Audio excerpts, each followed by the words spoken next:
Good morning, everyone. Welcome back to the Hillside Garden. I'm just gonna keep calling it that for now because I have no other better way to refer to my garden.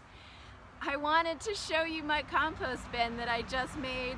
I've been working on it the last few days as I've had a few spare moments, and really talk to you a little bit about compost because I think it's such an important thing for the garden. And all compost is really just the stuff that, you know, is dead, dying, leftovers, just junk, gets broken down. And you see this in the forest happening all the time. Otherwise we would be under 10-20 feet of leaves every year. But because everything composts down, we have all these really great bacteria and critters, we don't have that issue. And you can use that system to your advantage. So compost is really this great nutrient-rich sort of, not soil, but it's organic matter that should live on top of the soil. So if you look at the way that a forest has its soil or layers, you have the organic matter on the top, and it's usually maybe 1 inch, maybe 2 inches thick. It's not very much. Underneath that, you have the A layer, and that is pretty nutrient-rich soil. It's usually more fluffy soil, got a lot of air pockets in it, and that can be, you know, a foot or two or however deep it is in your area.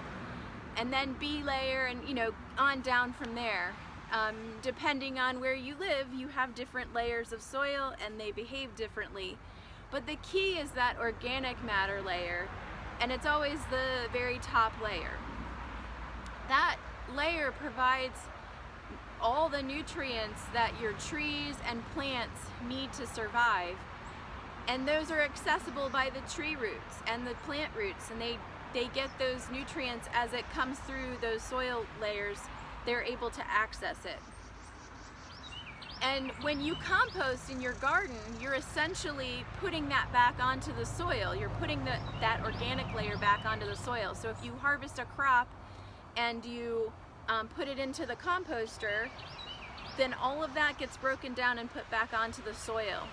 And so you're feeding. We don't usually say feeding, but everybody thinks about it that way. You're feeding your crops that way. It's more, you're providing them with the resources so that they can survive and thrive.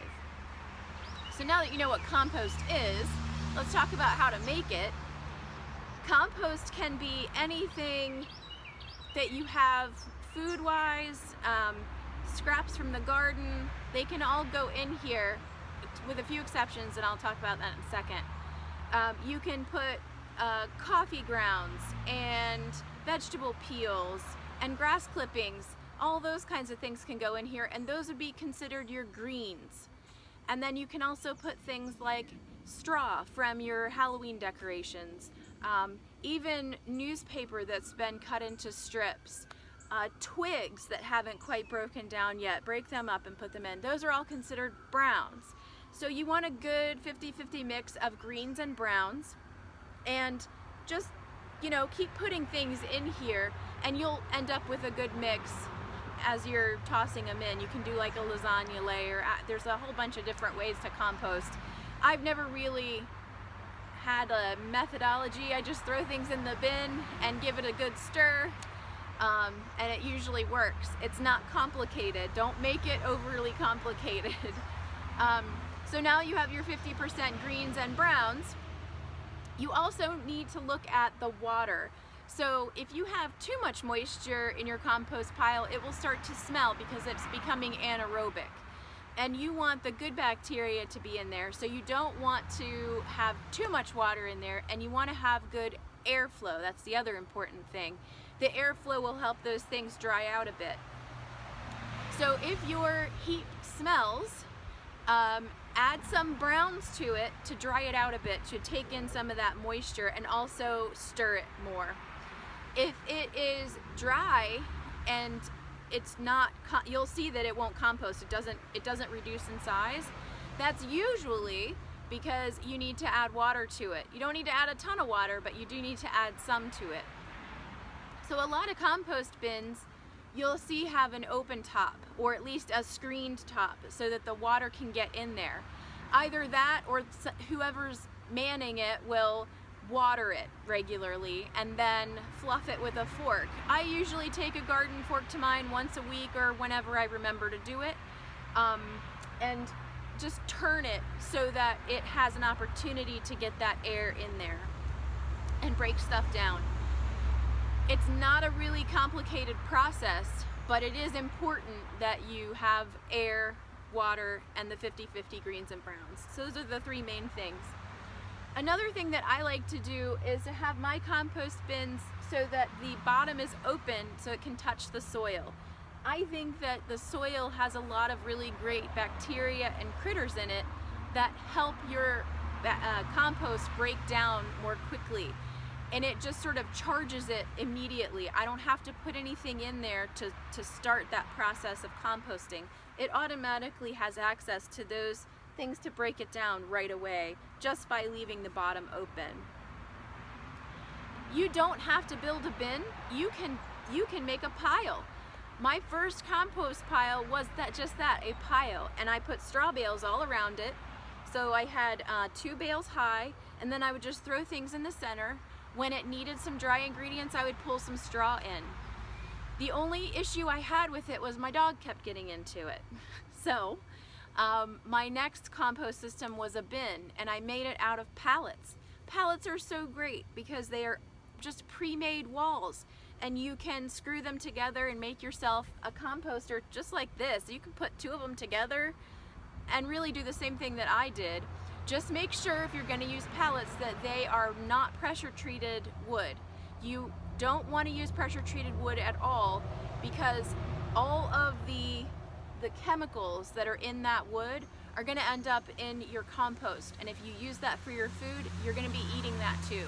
So be sure that whatever you're using for your compost and even garden materials, be really careful about what you use, because you're going to end up eating that if you're using it for a food garden. If it's just a flower garden, it really doesn't matter that much, but I generally don't like to put all that stuff in my soil, and it's going to be sitting on the soil, so be careful with that. Another bin system that I've seen are the tumblers, where you put stuff in there and then you just give it a rotate and the air gets in there and all that. I am not a huge fan of those because they don't have access to the bacteria and, you know, the critters that would normally be breaking your stuff down. So it's almost a sterile system, and I don't think it breaks down as quickly, and I believe you end up with a more anaerobic environment more quickly because of what you can fit into that bin. They often aren't very large, so you really can't fit in a ton of material. If you're a single person and you live in an apartment, and then that's a perfect design for you. Go for it. I encourage you to use those sorts of things. Use whatever you can, and whatever fits with your HOA if you live in an HOA. Sometimes composting is not allowed, so be sure to check your codes, covenants, and restrictions before building a bin. Obviously, I don't live in an area with codes, covenants, and restrictions because I have rain barrels and a compost bin right next to it. So I am not limited in that respect. So I want you to, don't think like it's a hard thing. It's not. You can put all kinds of things in here. You can put coffee grounds, eggshells, vegetable peels, straw from your Halloween decorations, twigs. All those kinds of things can go in here. Do not put in flowers that are maybe diseased if it's got mildew on it, or it has some other pest or disease on it. Leave those out and put them in the burn pile. Don't put those things in here because then you'll just proliferate that pest or disease. Your heap may not get hot enough to break those things down, so be cautious about putting anything that's diseased in there. The next thing is what other things can you put in there and can't you put in there. So this bin has a a tracking system here where I can put a wall. I can put walls on either side, and so I can cover it up, and then I'll be making a lid for it. The reason I want to do that is because I want to keep the critters out. I did have a problem with my dog getting in, but we've had an increase in raccoon activity, and I just don't want to give them any reason to come over and get into my bin system. And I will tell you a story about the things that I put in my compost bin that are not usually acceptable. So typical things that are not considered acceptable would be meat, fats and oils, dairy, and bones. Those are usually not acceptable things to go into a compost bin, and the main reason is because they attract vermin. It has nothing to do with them being able to compost down. They compost just fine. If you have a closed bin system like this, you can put those things in there. Just make sure that it has like a locking lid so that they're deterred. The critters can't really get in there very easily. So that's my plan for this. For the time being though, I'm only going to be putting vegetable scraps and, you know, the regular kind of stuff in here. I won't put any meats or fats or dairy or bones or anything in here until I have that lid system. And I do have a story about that. I built, after I had the pile with the straw bales outlining it, and the dog kept getting into it, I decided to build a composter out of pallets. And I got some not pressure treated pallets and put them together. So, and that was a perfect bin for me. It was great. And I one day threw in a half bushel of blue crab shells. My husband was furious. He said, "That is gonna stink." And I said, "No, it won't." And I said, "I'll bet you money it will not stink." So about a week later, I went back out to turn the pile, and there was really nothing left of those crab shells except for the claws. I did root around and find some of the claws, but the shells had already broken down into tiny little bits, and the heap was moving. And that was only a week, really. It did not take long at all. The heap had so many critters in it, it was just moving, and within a couple weeks it had shrunk down to at least half its size. Really, it was very small compared to what it had been when I first threw the crab shells in there. That was by far the best thing to show me that, hey, you can put meat in there. You just have to do it the right way. So don't be deterred. Just be careful about your code's covenants and restrictions, and be sure you understand what you're allowed to do and what you're not allowed to do. In some places you're allowed to compost, but they restrict what you can compost. In some places they restrict how you can compost, like it must be in a bin or in a closed-in space, or however it is. Just watch the rules that you have for your area. But again, composting is super simple. And then once it's done, it'll be this nice crumbly, small little pellets of black gold is kind of what we call it. And you'll be able to put that out onto the garden. And ideally, you'd try to put that out in the fall or very, very early spring before everything gets put into the garden beds, so it has a chance to get in there. And I think the best method is to just top dress. I don't like to till it in unless I'm really getting in there and getting weeds out and everything. I really don't like to till the soil because you're breaking up soil structure. You know, you really kind of want to leave it. Just like what happens in the forest, that top layer is just, it's stuff that fell down and composted in place, and then it just sort of sits on the surface and gets used by the plants in that way. So I try to mimic the forest whenever I can, and I think it's a great way to go if it's possible. It's not always practical, and I get it. I haven't been able to do that in the hillside over here because I have so many weeds, and it's in-ground gardening is a lot more difficult than growing in raised beds. So at any rate, I hope that this encourages you to compost, and I hope you feel like it's something that's doable.